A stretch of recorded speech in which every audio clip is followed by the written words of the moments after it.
Still unable to get your hands on a PlayStation 5? No problem. Dust off the PlayStation 3 and get yourself a third-party controller.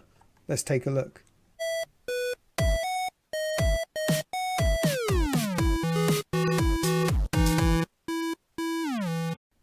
Okay, so this is the PS3 controller Powcan Wireless Pro controller.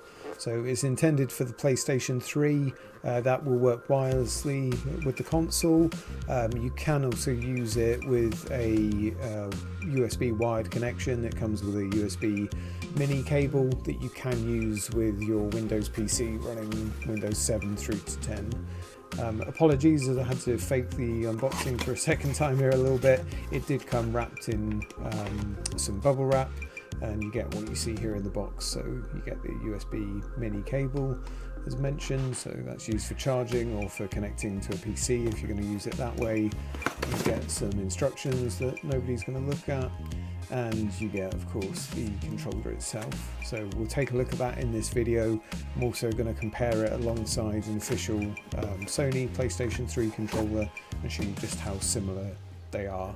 We'll also plug it into a controller test website and show you what the readout there is giving in case you're curious about that.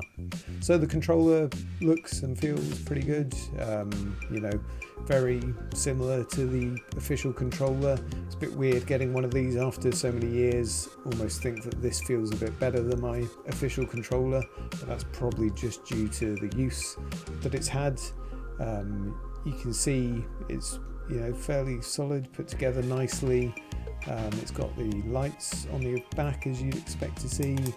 It's got the same kind of feel and the same button response as the official pad. It's just in your head knowing that it's not an official pad that perhaps for me makes me think it's not quite as good. So yeah, it all looks good. It's interestingly that this does look a bit different to the picture they showed on the Amazon site. I'll show you that later on as well so you can compare there. Here's my silver official PS3 controller just to compare alongside it.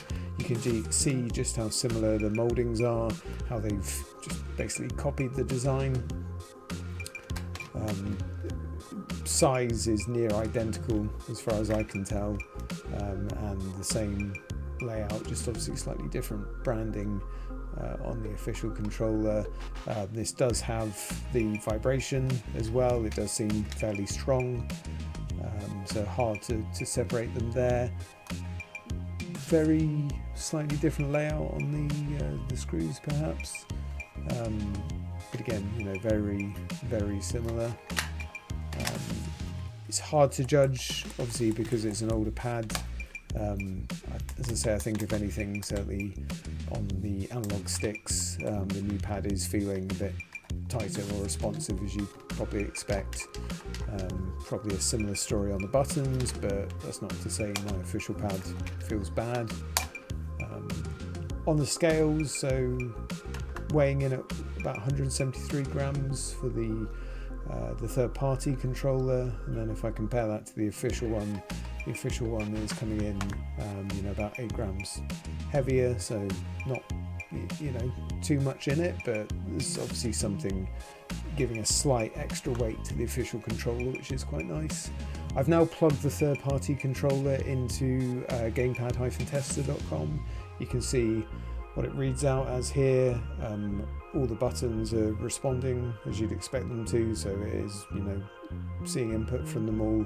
I did notice when I was playing on my Chromebook with it, trying to use it on a emulator just plugged in, that the buttons didn't map immediately as you'd expect them to, as it knew to do for the official pad, but I guess that's just because the emulator is expecting the official pad rather than the third-party one, so you could remap them if needed.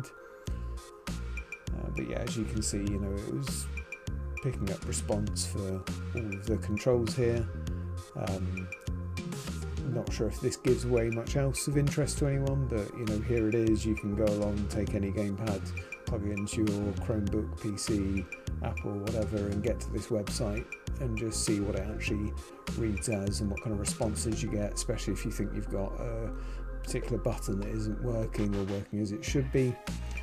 Just unplugging the third-party one now and just start to plug in, here we go, the official PlayStation 3 controller. You can see it's recognised as being the official one here, and it's again responding as you'd expect it to. I'm not sure if any of these readouts give you anything really to compare between the two that might be of interest for some.